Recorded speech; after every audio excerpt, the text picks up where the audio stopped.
আমি মুক্তিযুদ্ধ বিষয়ক মন্ত্রণালয়ের দায়িত্ব পেয়েছি।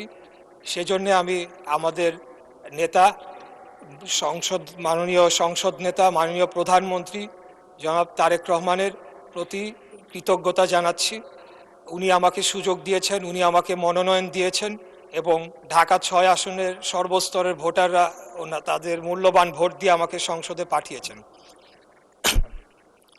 মাননীয় স্পিকার, আমরা দেখেছি যে ২০০৯ সালে একটি ১/১১ ষড়যন্ত্রের মাধ্যমে যে সরকারটি এসেছিল, সেই সরকার তারা মুক্তিযুদ্ধের চেতনাকে বিক্রি করে পদে পদে তারা ফায়দা লুটেছে, জনগণের অধিকারকে হরণ করেছে এবং ২০১১ সালের ৩০শে জুন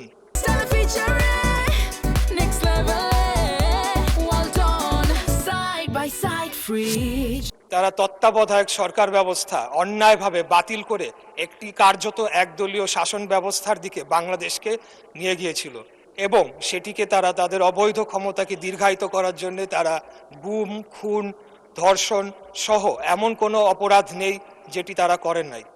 আমরা তখন থেকেই দেশনেত্রী মরহুমা বেগম খালেদা জিয়ার নেতৃত্বে গণতন্ত্র পুনরুদ্ধারের আন্দোলন আমরা তখন থেকেই করে আসছি এবং সর্বশেষ ২০২৪ সালে আমাদের নেতা আজকের মাননীয় প্রধানমন্ত্রী ওনার নেতৃত্বেই আমরা আন্দোলন সংগ্রাম লড়াইয়ের মাধ্যমে বাংলাদেশে আবার গণতন্ত্র প্রতিষ্ঠার সুযোগ পেয়েছি।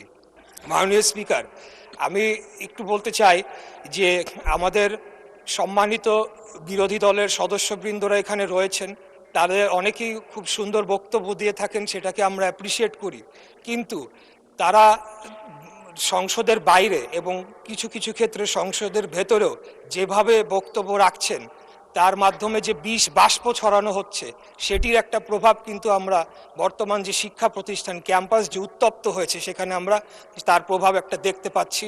সেখানে বিভিন্ন জায়গায় তাদের ছাত্র সংগঠনের যারা রয়েছেন তাদের সাথে বিভিন্ন সংঘর্ষের ঘটনা ঘটছে, অনেকেই সেখানে আহত হয়েছেন এবং নানা ধরনের একটা অস্থিরতা বিরাজ করছে। আমি খুব কষ্ট পেয়েছি যে গত সপ্তাহে বৃহস্পতিবার দিন এখানে সুন্দর আলোচনা হলো, জ্বালানি বিষয়ক একটি সমস্যা নিয়ে একটি কমিটি গঠন করা হলো। আমাদের মাননীয় বিরোধী দলের নেতা তিনিও খুব সুন্দর বক্তব্য রাখলেন, কিন্তু পরের 2 দিনই আমরা দেখলাম যে এই 2 দিন সংসদ চলেনি যে তাদের নেতৃবৃন্দ বিভিন্ন জায়গায় নানা ধরনের কথা বলেছে এবং এক প্রকার জনগণকে উস্কানি দিয়েছে। এমনও কথা বলা হয়েছে যে 17 দিনের মধ্যে নাকি বিএনপি নির্বাচিত সরকারকে তারা ক্ষমতা থেকে হটাবে।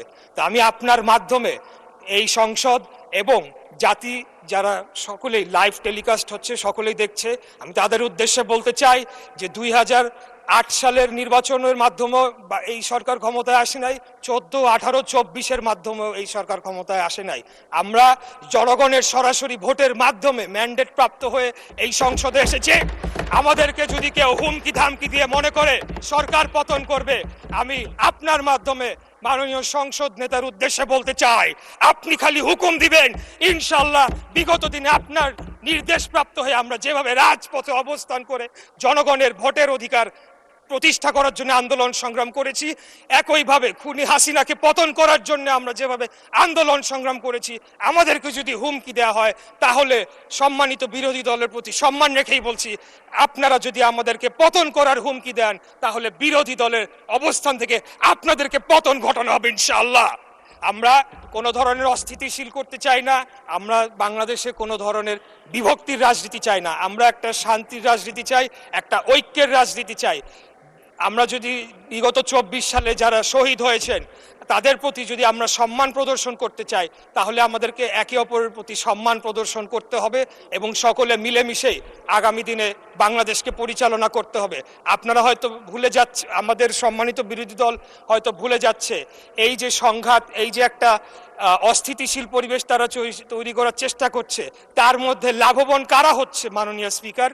তার মাধ্যমে লাভবান একমাত্র ফ্যাসিবাদের যারা দোসর, যারা পলাতক রয়েছে তারাই লাভবান হবে। আর তারা যদি আবার কোনোভাবে বাংলাদেশে ফেরত আসে তাহলে কি অবস্থা করবে যারা তাদের বিরুদ্ধে আন্দোলন করেছে, লড়াই করেছে, সেটা আমি আপনার মাধ্যমে আমি প্রশ্ন রাখতে চাই। তাই আমি আর যেহেতু সময় সংক্ষিপ্ত, সময় বাড়ানোর আবেদনও করব না, ইনশাল্লাহ 5 বছরের জন্য নির্বাচিত হয়েছি, আরো সুযোগ পাবে কথা বলার, ইনশাল্লাহ কথা বলে যাব। তাই আপনার মাধ্যমে আমি আবারও ঐক্যের আহ্বান জানাচ্ছি, শান্তির আহ্বান জানাচ্ছি এবং পরস্পরের প্রতি একটা শ্রদ্ধার মাধ্যমে আপনারা একটা সম্মান বজায় রাখবেন এবং একে অপরকে হেয় প্রতিপন্ন করার মাধ্যমে যে একটা অপসংস্কৃতি চালু হয়েছিল বিগত খুনি স্বৈরাচারী ফ্যাসিবাদী হাসিনার আমলে, সেখান থেকে যাতে আমরা বের হয়ে এসে আগামী দিনে একটা ঐক্যের রাজনীতি প্রতিষ্ঠা করতে পারি, সেই আহ্বান জানিয়ে আমার বক্তব্য এখানে শেষ করছি। খোদাফেজ। বাংলাদেশ জিন্দাবাদ। বাংলাদেশ জাতীয়তাবাদী দল জিন্দাবাদ।